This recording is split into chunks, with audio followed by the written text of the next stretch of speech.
আৰু সময়টো কিন্তু আমাৰ হাতত বৰ কম আমাৰ বিধায়কৰ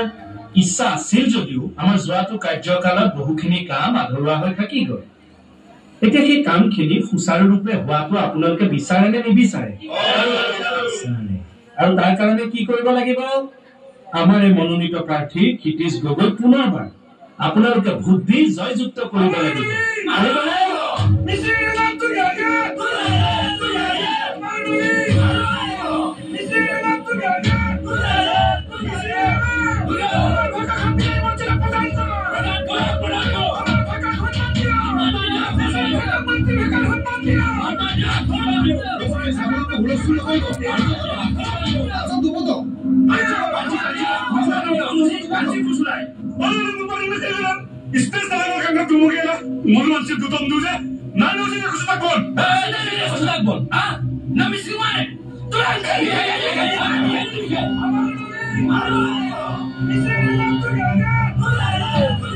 Sir, I understood you were